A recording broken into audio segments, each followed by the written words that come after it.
الحمد للہ رب العالمین والصلاة والسلام علی سید الانبیاء والمرسلین۔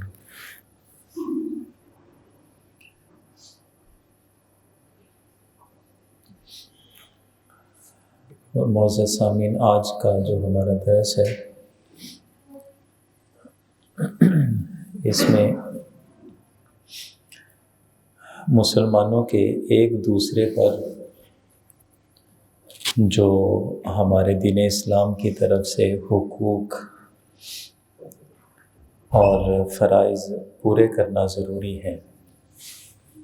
اس حوالے سے ہماری گفتگو ہوگی۔ حقوق اور فرائض کی جہاں پہ ہم بات کرتے ہیں تو اس کا مطلب یہ ہوتا ہے کہ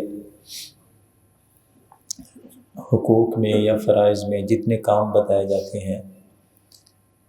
ایسا ہرگز نہیں ہے کہ یہ کام صرف مشورے کے طور پہ بتا دیے کہ آپ کو چاہیے کہ انہیں پورا کر لیں، اور اگر وہ بندہ فرائض یا حقوق پورے نہ کرے تو اس کا مطلب یہ نہیں ہے کہ اس بندے کی چھٹی ہو گئی یا اس بندے سے اس بات کی کوئی پوچھ گچھ نہیں ہوگی۔ حقوق و فرائض کی بات ہم جب بھی کرتے ہیں تو اس کا مطلب یہ ہے کہ ہمارے دین اسلام کا یہ تقاضا ہے اور ہمیں ایک قسم کی تعلیم دی گئی ہے، اور قیامت کے دن انہی چیزوں کے بارے میں سوال بھی کیا جائے گا اور بندہ اللہ کے حضور ان باتوں کا جواب دے بھی ہوگا۔ تو مختصراً میں جو چیزیں احادیث کریمہ سے میں نے حاصل کی ہیں آپ کے سامنے میں پیش کرتا ہوں۔ ایک حدیث شریف ہے جس میں 5 حقوق کا تذکرہ فرمایا۔ حضور صلی اللہ علیہ وسلم نے ارشاد فرمایا، حق المسلم علی المسلم 5۔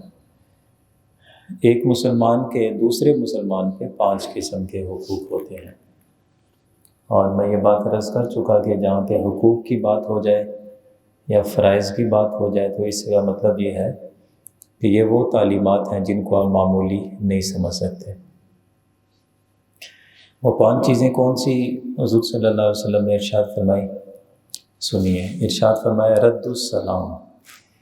پہلی چیز ہوتی ہے کہ آپ کو کوئی مسلمان بھائی سلام کرتا ہے تو آپ اس کے سلام کا جواب دیں گے، وہ جاننے والا ہے یا جاننے والا نہیں ہے، اس کے سلام کا جواب دینا۔ اور دوسری چیز ارشاد فرمائی عیادت المریض، بیمار پڑ جائے تو اس کی عیادت کرنا، جا کے اس کا حال پوچھنا۔ اور اسی کی وضاحت میں ایک مقام پہ حضور صلی اللہ علیہ وسلم نے ارشاد فرمایا کہ مسلمان آدمی جب تک اپنے مسلمان بھائی کی عیادت کرنے میں مصروف رہتا ہے، یعنی ارادہ کیا اور ارادہ کر کے چل پڑا، تو جب تک ارادے سے چلا ہے اور جب تک یہ واپس نہیں آ گیا، اس کا جتنا بھی وقت گزرا، حضور صلی اللہ علیہ وسلم نے فرمایا کہ اللہ کے نزدیک اس کا مقام یہ ہوتا ہے کہ کسی بندے کو جنت میں داخل کر دیا جائے اور اس سے کہا جائے کہ اتنا وقت ہے تمہارے پاس تو جنت کی سیر کر لو، جنت کے میوے چن لو، جو چیز کھانا چاہتے ہو کھا لو، جو پینا چاہتے ہو پی لو۔ تو اللہ تعالیٰ کی طرف سے اس بندے کو یوں سمجھ لیں کہ جب تک اپنے مسلمان بھائی کی عیادت میں جتنا وقت گزارتا ہے، گویا کہ جنت کے میوے چننے میں اس کا وقت شمار ہوتا ہے۔ تو اس لیے یہ مسلمان بھائی کا حق ہوتا ہے کہ جب بیمار پڑتا ہے تو پھر اس کی عیادت کی جائے، اور عیادت کرنے کے بارے میں بھی پھر بہترین قسم کی تعلیمات ہیں جو ہمیں بتائی گئی۔ اس کے پاس جائیں، اس کی دل جوئی کی باتیں کریں، اس کے پاس بیٹھیں تو صبر کی تلقین کریں، اس کے پاس بیٹھیں تو اسے اللہ تعالیٰ کی یاد ہے اور اللہ کی اطاعت ہے، اس طرح کی اس کے ساتھ باتیں کریں، اور جو لوگ صحت یاب ہو چکے ہوتے ہیں ان کی مثالیں دے کے اس بندے کا حوصلہ بڑھایا جائے۔ تو یہ ساری چیزیں بتائی گئیں۔ تو دوسرا حق یہ ہے مسلمان کا کہ جب وہ بیمار پڑتا ہے تو اس کی عیادت کی جائے، اس کا حال پوچھا جائے۔ اور تیسری تعلیم ارشاد فرمائی اتباع الجنائز، اگر مسلمان بھائی فوت ہوتا ہے تو اس کے جنازوں میں شرکت کرنا۔ یہ مسلمان کا حق بتایا گیا ہے۔ اور ہم جانتے ہیں کہ جو رشتہ دار ہیں یا قریب کے محلے دار لوگ ہوتے ہیں، ان کے لیے جنازے میں شرکت کرنا فرض کفایہ ہے۔ فرض قرار دیا گیا لیکن کفایتاً، یعنی جس بندے تک اطلاع پہنچتی ہے ہر بندے کے لیے آنا ضروری نہیں ہے، لیکن جہاں تک آواز پہنچتی ہے وہ لوگ مل کے اگر کہتے ہیں کہ یار مسلمان بھائی فوت ہوئے ہیں، چلیں ہم 2-4 بندے اپنے گھر کے یا دیگر معاملات دیکھ لیتے ہیں، 2-4 بندے جا کے شرکت کر لیں، تو اس مسلمان کا جو حق بنتا ہے جو فوت ہونے والا ہے کہ باقی لوگ اس کے جنازے میں شرکت کریں۔ اس حوالے سے 2 حدیثیں میں آپ کے سامنے پیش کرتا ہوں جنازوں کے حوالے سے جس کا تعلق ہے۔ ارشاد فرمایا کہ ایک آدمی 40 قدم اگر جنازے کو کندھا دیتا ہے تو 40 قدم کندھا دینے والے کے بارے میں ارشاد فرمایا کہ اس کے زندگی بھر کے گناہ معاف کر دیے جاتے ہیں۔ اگرچہ گناہ صغیرہ کی یہاں پہ بات ہے، گناہ صغیرہ معاف ہو جاتے ہیں، تو گناہ صغیرہ بھی معاف ہو جائیں تو کوئی چھوٹی بات تو نہیں ہے۔ تو یہ جنازوں میں شرکت کا یہ اجر و ثواب بتایا گیا۔ اور 40 قدم چلنے کا طریقہ یہ ہے کہ میت کی جو چارپائی ہوتی ہے اس کے سراندے طرف آئیں گے اور اس کے دائیں طرف آ جائیں، تو دائیں طرف آپ پہلے کندھا دیں، 40 قدم چلیں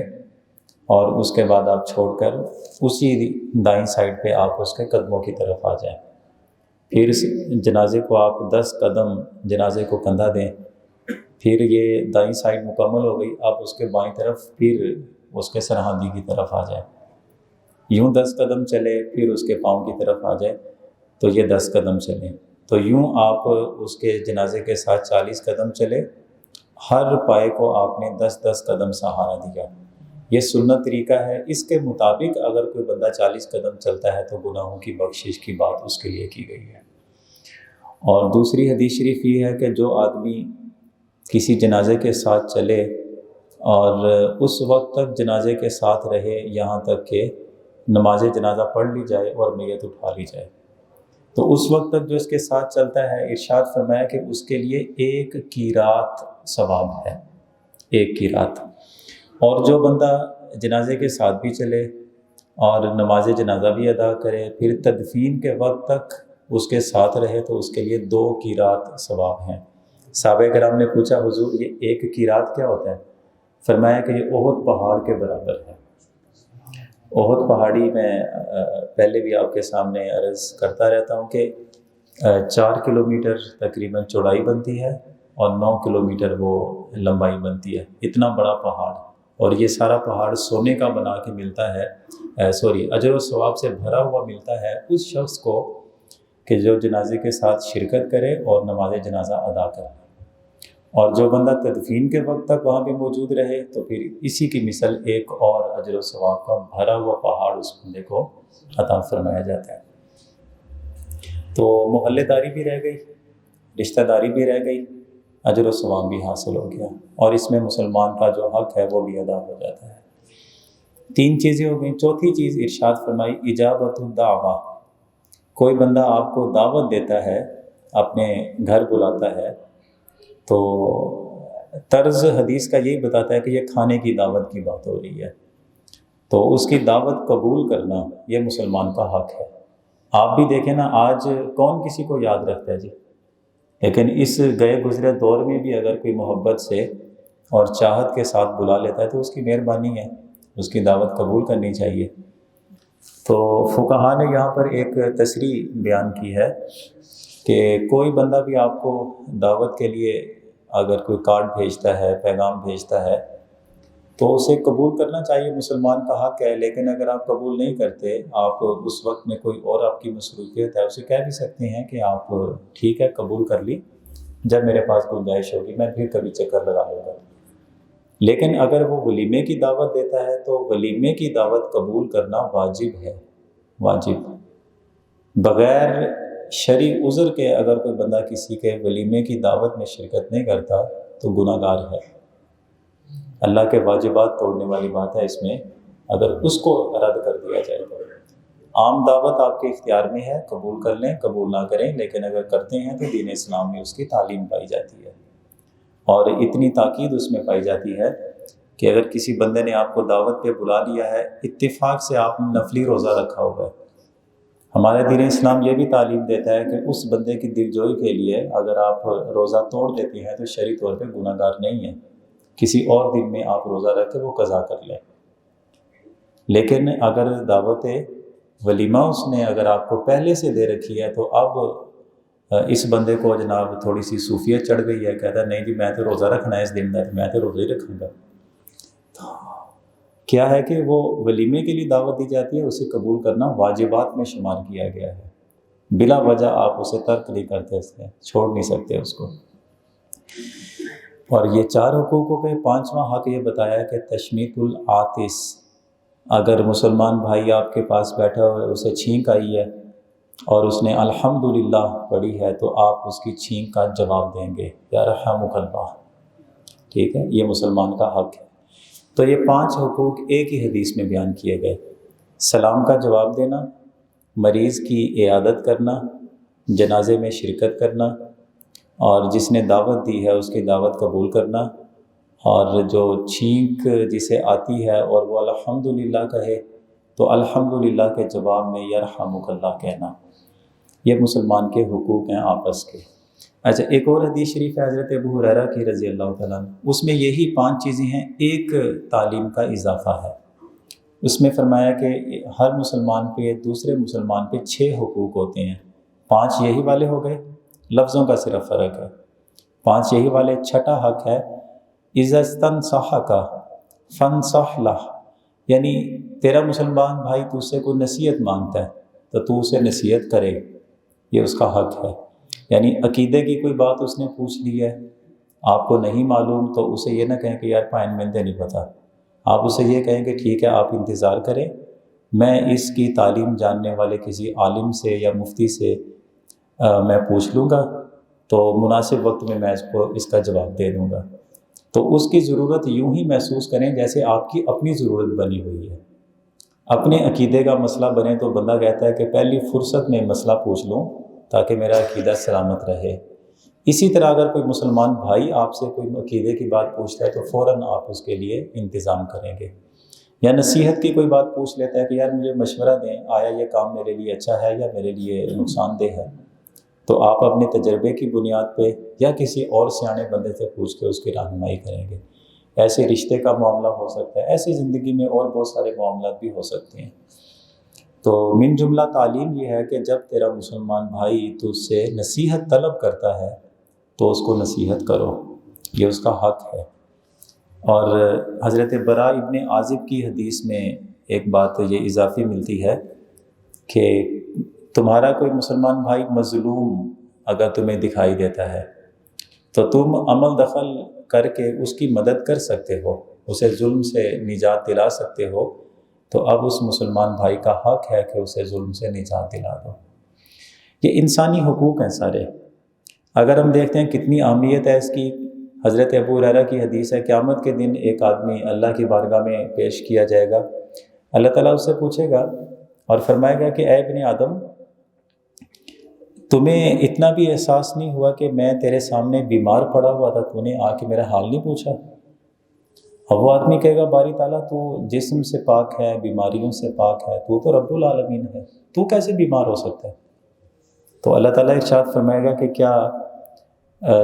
تیرا وہ فلاں مسلمان بھائی جو بیمار پڑا تھا، کیا تمہیں اطلاع نہیں پہنچی تھی وہ بیمار پڑا ہوا ہے؟ تو اگر تم اس کی عیادت کرنے چلے جاتے تو مجھے اس کے پاس تم پاتے، یعنی اس کی عیادت کرنے کی وجہ سے تمہیں میری رضا اور خوشنودی حاصل ہو جاتی، لیکن کیا ہے کہ تو نے اپنے مسلمان بھائی کا حال نہیں پوچھا۔ پھر اللہ تعالیٰ فرمائے گا کہ اے ابن آدم، مجھے بھوک لگی تھی، میں نے تم سے کھانا طلب کیا تھا، کھانا مانگا تھا، تو نے مجھے کھانا نہیں دیا۔ وہ بندہ پھر کہے گا باری تعالیٰ تو جسم سے پاک ہے، تو کھانے سے پاک ہے، تو رب العالمین ہے، تجھے کیا ضرورت ہے کھانے کی؟ اللہ تعالیٰ یہی فرمائے گا کہ میرے فلاں فلاں بندے نے جب تم سے کھانا طلب کیا تھا تو تو نے کھانا نہیں دیا اس کو، اگر اس کی تم نے ضرورت پوری کر دی ہوتی تو اسی کی صورت میں تم مجھے پا لیتے۔ تیسرا پھر اللہ تعالیٰ پھر ایک کلام ہے جس سے مخاطب فرمائے گا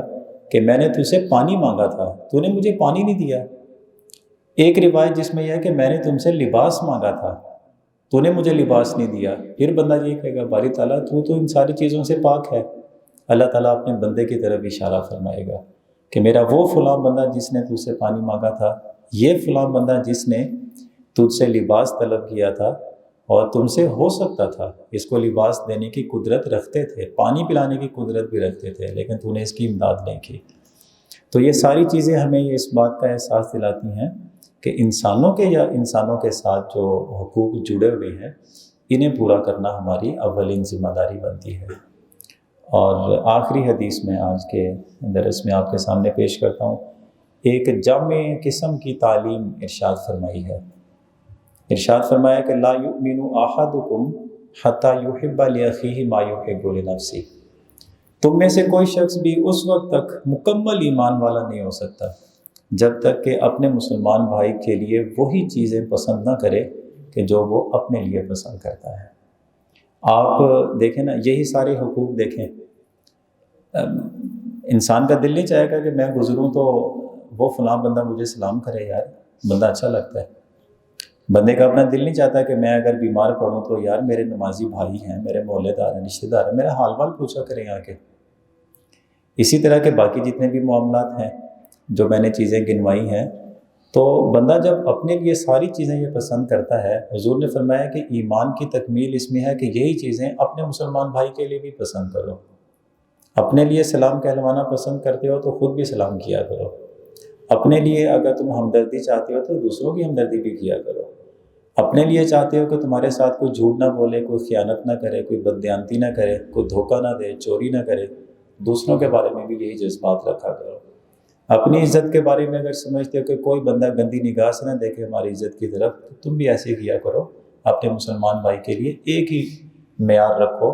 جو اپنے لیے پسند کرتے ہو وہی مسلمان بھائی کے لیے پسند کرو، جو اپنے لیے پسند نہیں کرتے اپنے مسلمان بھائی کے لیے بھی وہ چیزیں پسند نہ کرو۔